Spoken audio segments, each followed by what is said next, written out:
Lá, vai. O corpo da dona Rita. Só que até agora a gente não consegue um juiz para dar a liberação do corpo. Eu já andei, falei com o advogado já. Eu disse, ô Josefa, a matéria está aqui, mas a senhora pode deixar. Eu disse, não, doutor, eu vou tentar até o final.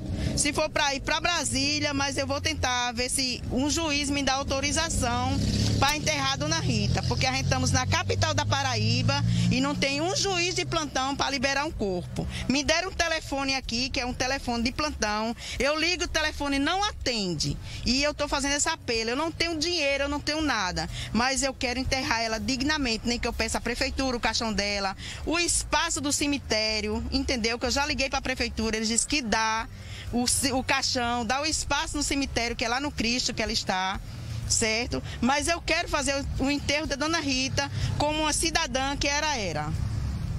Gente, que absurdo, né? Você já imaginou se uma pessoa falecer depois de viver uma vida inteira e não ter a dignidade de ter um sepultamento, um enterro? Então, eu vou repetir aqui o nome dela. Rita de Oliveira Souza, 70 anos. O corpo dela está lá no GEMOL. E agora a gente pede, né, a Curadoria do Idoso, o Tribunal de Justiça, alguém que possa permitir que a Josefa, como responsável, enterre a dona Rita. É só isso que ela quer, uma assinatura para enterrar essa mulher. Só. E eu agradeço quem puder me ajudar, certo? Um juiz, um promotor do idoso que puder me ajudar para mim fazer o enterro dessa senhora dignamente. Com a palavra agora a Justiça. Eita, que o Brasil sabia que tinha burocracia, mas por falta de uma assinatura, a Anne Gomes continua essa história, porque a história da liberação do corpo dessa senhora, já que nesse caso aí, não tem nenhum familiar para liberar o corpo, tá? E o que é que a gente pode fazer? O que é que vai dizer o GEMOL aí, hein, Cacau? Será que vai ter que entrar na justiça para a senhorinha? O que eu percebo aí, essa senhora aí que tá aí, ela não é parente, porém, tá se preocupando com a dignidade dela, da idosa, de ser sepultada. A gente teve lá no Instituto, lá no IPC, a gente teve lá no GEMOL, né, IPC, para ver o que é que eles vão dizer sobre isso aí. Vai lá.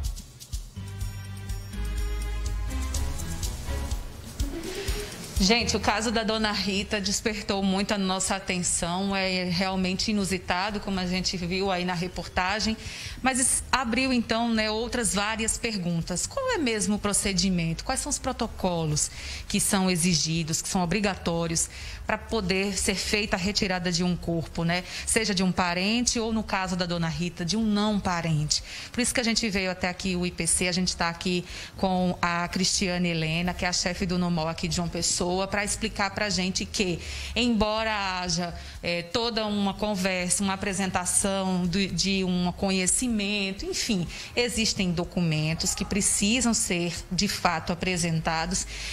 E no caso da dona Rita, como não há um parentesco, infelizmente o único caminho é a autorização judicial. Exatamente. Boa tarde, Anne. Boa tarde a todos. O caso de dona Rita, em específico, é uma senhora que deu entrada aqui no Instituto, certo? Ela entrou identificada e a questão dela não é o problema de identificação, o problema de parentesco. Quando o corpo entra aqui no Instituto, esse corpo passa a pertencer ao Estado. Então, a gente, para liberar esse corpo, a gente tem que ter uma comprovação legal do parentesco. Nós não exigimos parentes especificamente de primeiro grau, certo? Qualquer parente, nós permitimos que retire o corpo do Instituto, desde que a pessoa comprove este parentesco, certo? Essa comprovação tem que se dar por parte da família para com o Instituto. Quando a gente não consegue estabelecer esse parentesco, então a gente encaminha para a ordem judicial, certo? Para que nós também fiquemos respaldados na liberação desse corpo. Ô, Cristiane, existe até uma certa aflição por parte dos amigos da dona Rita de que isso seja feito o mais rápido possível, porque ela já está há alguns dias aqui. Existe um tempo que esse corpo, não no caso da dona Rita, porque já está sendo providenciado, mas se um corpo entra aqui e as pessoas não conseguem essa comprovação, essa apresentação desses documentos, como é que funciona então a dinâmica de vocês para aguardar então essa chegada disso, para poder liberar? E se isso não acontece? Nós temos diversas situações, certo, Anne? A gente tem aquele corpo que entra dentro do instituto ignorado e não aparece ninguém para identificar este corpo. Então, este corpo fica dentro do instituto e, posteriormente, a gente tem um tempo, a gente aguarda 2, 3 meses, certo? Embora não exista um prazo legal, nós costumamos aguardar, no mínimo, 3 a 4 meses, dependendo da minha disponibilidade nas geladeiras, para que nós inumemos esse corpo. Quer dizer, a gente mesmo, o próprio Instituto, o próprio Estado faz essa inumação. Existem aquelas pessoas que dão entrada no Instituto identificadas e não são reclamadas, certo? Então, não aparece ninguém, nenhum parente para vir reclamar o corpo, receber o corpo. Esse corpo também fica dentro do Instituto, certo? Cumprindo esse mesmo prazo de 3, 4 meses, para que a gente possa também inumar se não aparecer nenhum familiar.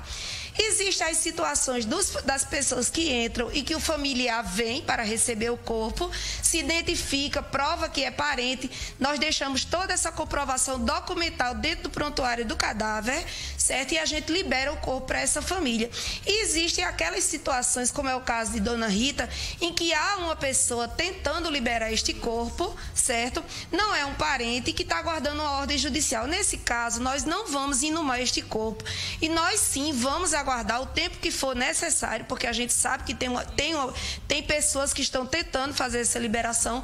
Nós vamos aguardar o tempo que for necessário para que a gente possa liberar. De fato, isso era muito rápido antes, porque a gente encaminhava essas vítimas, era para a Curadoria do Cidadão e rapidamente a gente conseguia resolver. Ocorre que agora, depois dessa pandemia, as coisas ficaram mais difíceis, porque os trabalhos estão todos home office, então tudo isso tem dificultado um pouco mais o acesso dessas famílias que, via de regra, são pessoas de pouca instrução, certo? E que não conseguem, de fato, ter acesso rápido a esses serviços do judiciário.